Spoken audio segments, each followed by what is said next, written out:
That's equally valuable. Yes.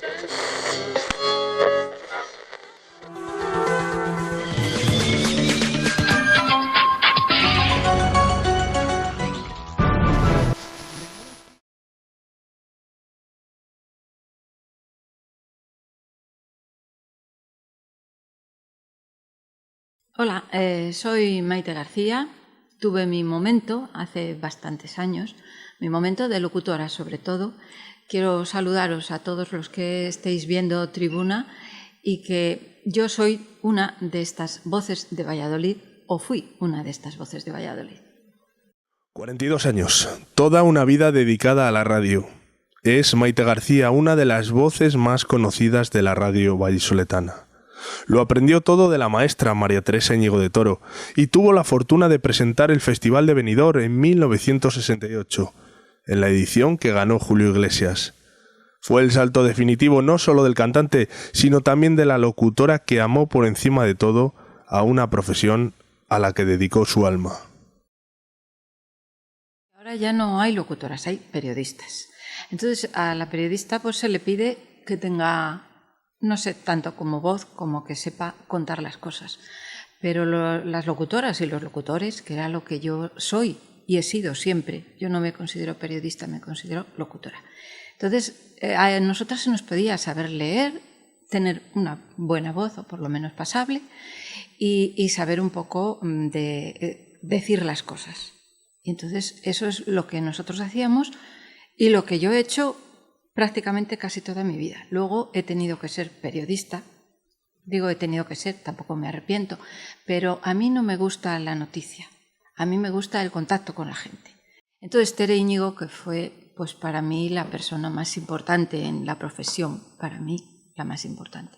Y para Valladolid la más importante, fue una persona importantísima, estuvo metida en política, estuvo metida en la radio, era archivera, estaba licenciada, era una mujer que tenía una voz increíble, porque es que yo no creo que haya habido una voz tan estupenda como la de María Teresa Íñigo, y que me ayudara tantísimo. Yo cuando era niña, mi premio en el colegio, si yo hacía bien las cosas en el colegio, era ir a la emisora, sentarme en el suelo del locutorio y escuchar a María Teresa Íñigo hablar por la radio. Pues sus buenas noches, sus cartas a una amiga, sus ángelus, pues todo eso a mí es que me quedaba embobada. Y fue, más que mi mentora, fue otra tía más. Era una radio totalmente distinta a la de ahora.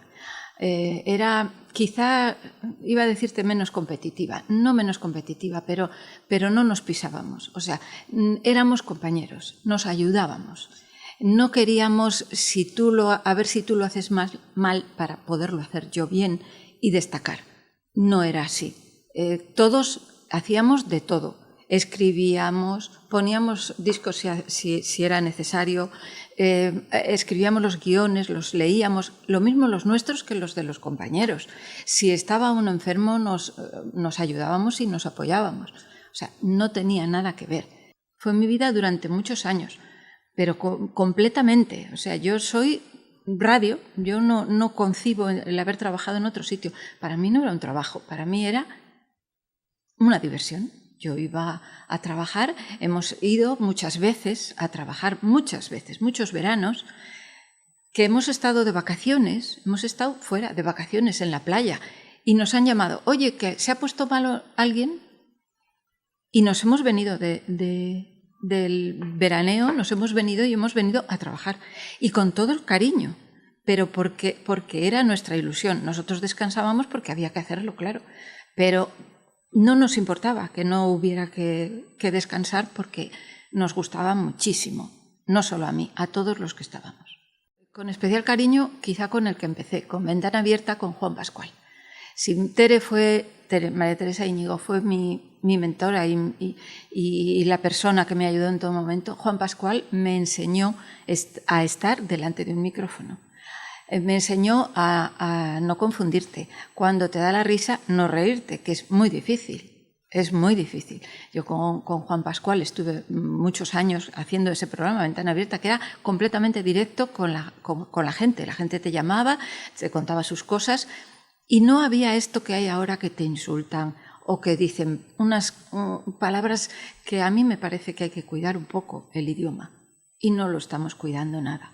La Voz de Valladolid fue la escuela no solamente de personas que están ahora aquí, de personas que luego se marcharon, que se fueron a la televisión.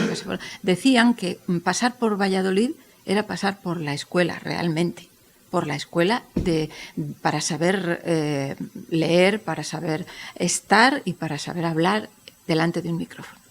Ahora ya las radios regionales y locales, que yo creo que las más importantes son las locales, porque es lo cercano, lo que tienes al lado y lo que más te importa. O sea, a la gente le importa lo que tiene al lado, más que lo que haya pasado en China.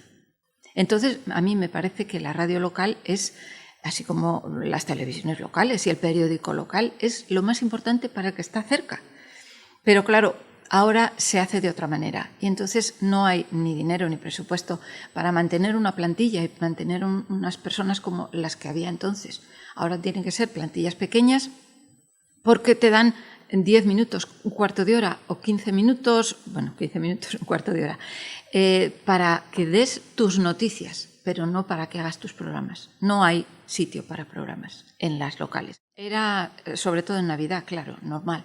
El día de Navidad, el día 24 por la noche, después de cenar, todos en la emisora, todos, nadie se escaqueaba, íbamos al tren y todos los trenes que estaban por la noche íbamos a partir de las 12 de la noche, pues como un par de horas, y todos los trenes que pasaban con los viajeros que venían pues medio dormidos algunos, otros dormidos del todo, nosotros nos subíamos y les dábamos un dulce y una copa de champán o de cava.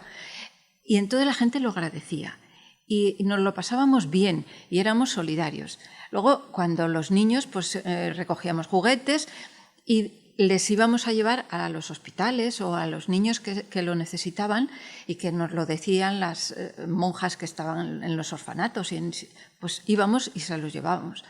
Y entonces fue una época muy buena. Eso ahora pues yo creo que no se puede hacer. No echo de menos nada, solamente la gente.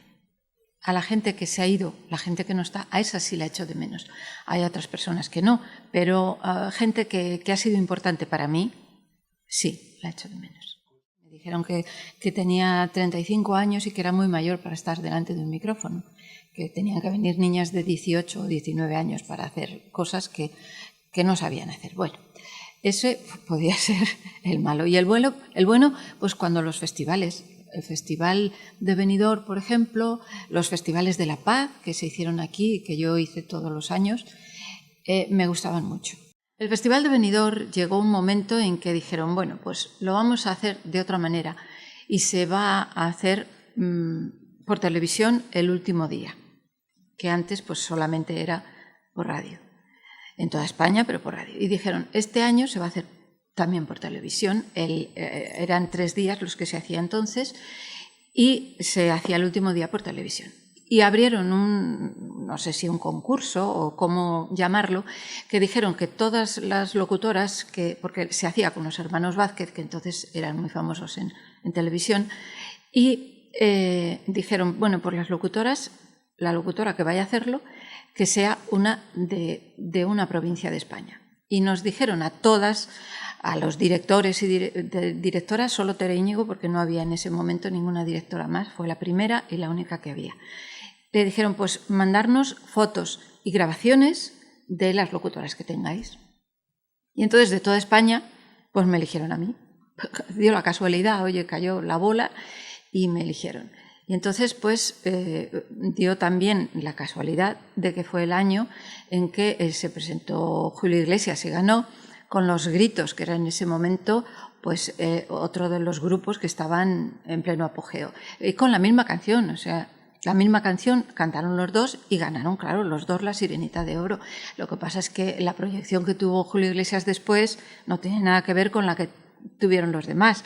Pero sí, se hizo así, se hacía en la Plaza de Toros de Benidorm con muchísima gente y iba a decir que fue mi bautismo en un festival, pero bueno, yo en la emisora ya habíamos hecho cara al público mucho menos con mucha menos gente, en el estudio que había allí, un estudio con varias butacas, con bastantes butacas y tal, y luego en Calderón pues se hacían algunas cositas también. Y entonces, pero yo tenía 20 años entonces, o sea, yo estaba casi empezando. Y bueno, pues hicimos el festival de Benidorm y tuvo mucha proyección para ese momento. Yo te digo que iba por la calle y a mí me conocían.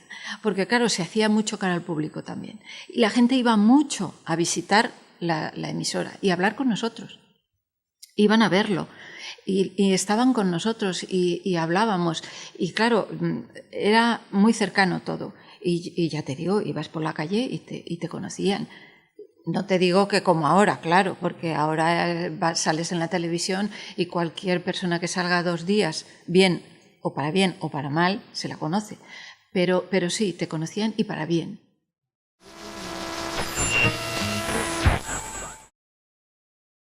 Cuando hacíamos teatro en la radio, que hacíamos teatro y hacíamos novelas y hacíamos de todo, bueno, pues los sonidos los hacíamos nosotros también. Por ejemplo, si había que abrir una puerta y tenía que sonar, pues abrías la puerta del estudio y sonaba y se cerraba. Si eran caballos que corrían, pues con los cascos se hacían con cocos. Y es verdad que se hacían así. O sea, todos los sonidos, si había que silbar, silbábamos nosotros. Yo no, porque no he sabido nunca, pero si teníamos compañeros que sabían hacerlo, aplaudíamos nosotros. Hacíamos todo lo que fuera en sonido, porque no había entonces sonido. El momento quizá cuando me dijeron lo del festival de Benidorm fue un impacto porque claro, de toda España te dicen, pues vas tú, pues entonces me chocó, nunca me creí que podía ser eso posible y me lo pasé muy bien. Más que anécdotas son situaciones, momentos que ocurren y uno, pues también yendo al festival de Benidorm, íbamos en coche, íbamos 3 personas y en la carretera, que entonces, pues claro, los coches no son como ahora, se nos pinchó 3 veces una rueda. Creíamos que no llegábamos. O sea, eso fue imposible. Luego, claro, llegas allí, la gente pues no te conoce, pero al día siguiente todo el mundo te saluda porque te ha visto. Y entonces todo el mundo, adiós, no es que firmar autógrafos. Yo en la vida había firmado autógrafos. Bueno, pues entonces los firmé. La que me gustaría que se diera, no darla yo porque no es el momento, la que sí que me gustaría es que realmente se había acabado la crisis, que realmente se había terminado el paro y que realmente mis hijos pudieran trabajar y venir de Alemania para poder trabajar en su país, en España. Pues fue mi vida, total y absolutamente.